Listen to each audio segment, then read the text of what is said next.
I was shocked by it. It definitely caught me off guard. And,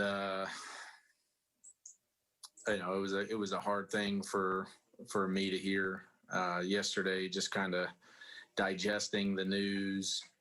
My heart just hurt all day. Like it was heartbreaking for me. I felt bad listening and watching that yesterday. An emotional and clearly, as he put it, heartbroken Ryan Fitzpatrick after being benched for Tua down there in Miami. Brandon, what was your reaction to hearing Fitzy say this yesterday? Yeah, remember yesterday, I said it. If I know Fitz, I haven't talked to him, but if I know him, he said he's the ultimate competitor. He loves playing the game. That's why he's still doing it. Fitz has all the money in the world. Fitz has done it. He's been on so many teams. He's moved his entire Brady Bunch family from city to city. He could easily shut it down. He loves to compete. So all this stuff that I was hearing yesterday, oh, Fitz is the ultimate pro. Fitz is going to cheer on Tua. Fitz is going to be great. Yeah, he will do that after he soaks all this in and understands what's happening. So sad day for me. Big Ryan Fitzpatrick fan, my all-time favorite quarterback that I played with. But I love this guy, and I know he'll do well helping out Tua, but it just sucks that he's in this position, because if I'm Ryan, I'm looking at it like, you know what? They just expanded the playoffs.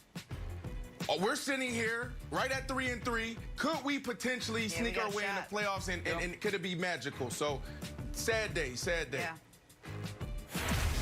All right, Coach Mangini back with us now. We're going to take a big turn and talk some Antonio Brown. The often troubled wide receiver's 8-week suspension is close to ending. And a report yesterday said that the Seahawks are one of a group of teams that are pushing to sign AB now that he'll be eligible to return in Week 9. Look, we've heard these rumors before about a potential AB to Seattle move. Nice catch right there. Coach, you see this working out this time? Didn't work with the Raiders, didn't work with the Patriots. And would AB be a good fit on the Seahawks? He really has a great opportunity to go and revive his career in Seattle. I think Pete has always been outstanding with dealing with a lot of different personalities. And one of the nice things about going to a successful team and a successful organization where you're not the guy is it's liberating. And I remember in New England when we brought Corey Dillon in and all the things that people had said about Corey, and in talking to Corey one day going out to practice, him saying how refreshing it was not to have to be out in front, not to have to be the guy. And it just gave him a chance to play and to showcase all the talents that he's always had that sometimes got overshadowed by other things. And Seattle gives Antonio Brown that opportunity. Now, that being said, Antonio's got to hold up his end of the bargain as well. Seattle's winning. They've got good chemistry. They've got a great thing going.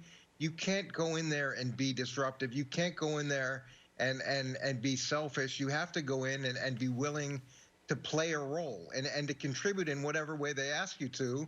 And then that gives you the best chance next year to go capitalize on free agency and really start new. I actually like Antonio Brown in Kansas City. I think that would be a great fit as well. Oh my goodness. Well, so Coach, you kind of walked me right to where I was going to go, which wasn't the Chiefs, but it says on the bottom of the screen, would Antonio Brown be a good fit with the Seahawks? And much like our Julio Jones discussion yesterday, Brandon, remove Seahawks and put in almost any team in the league that's got a good quarterback that's going to the playoffs. And it's like, yeah, he'd be a good fit. How would Antonio Brown right now fit in Baltimore?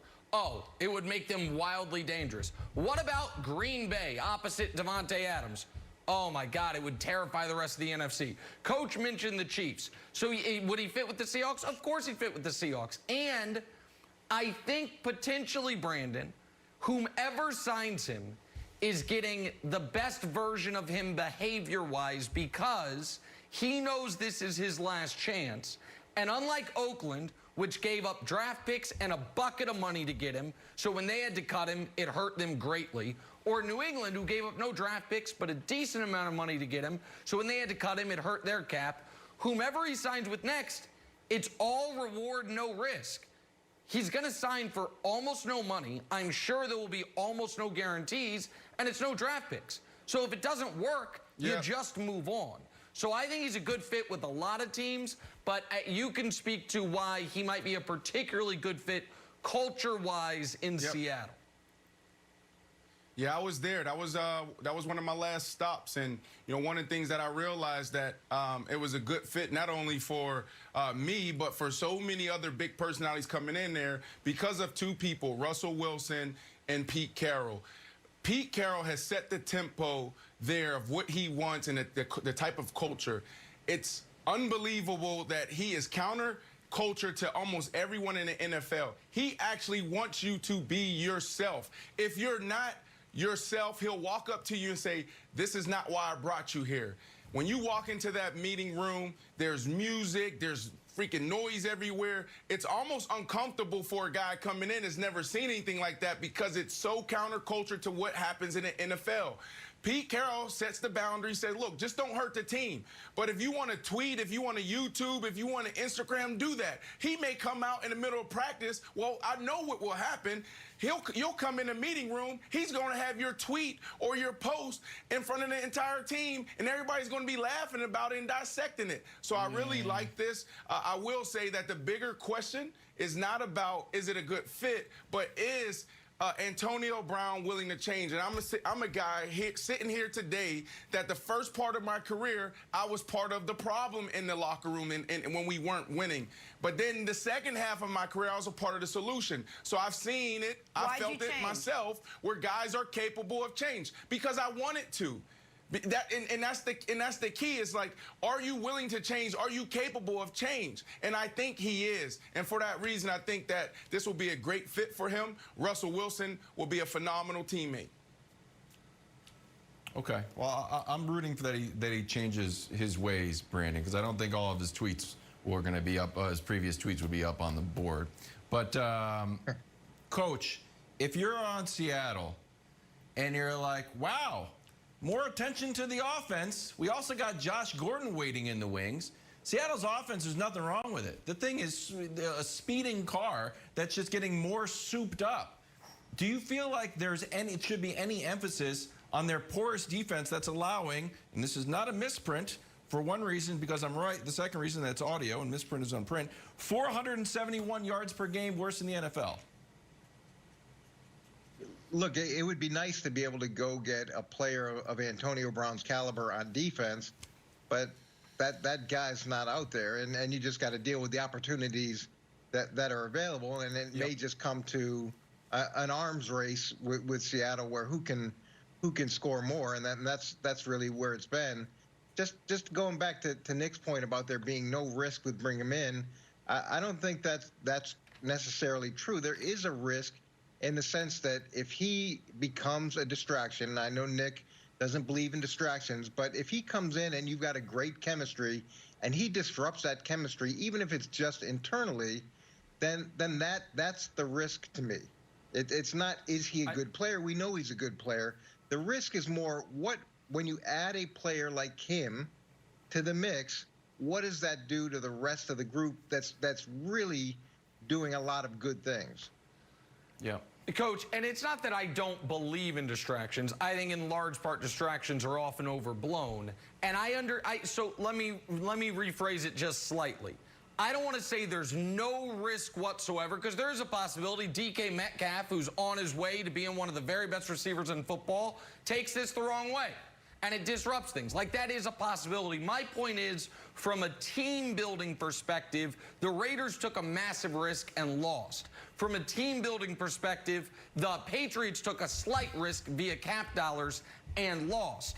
The Seahawks would be taking no risk as far as money or draft picks. That would be risk-free. The chemistry stuff, Brandon, you can speak to. I think there is some risk, but we saw the Patriots cut him and just keep chugging along last year on their way to 11 wins.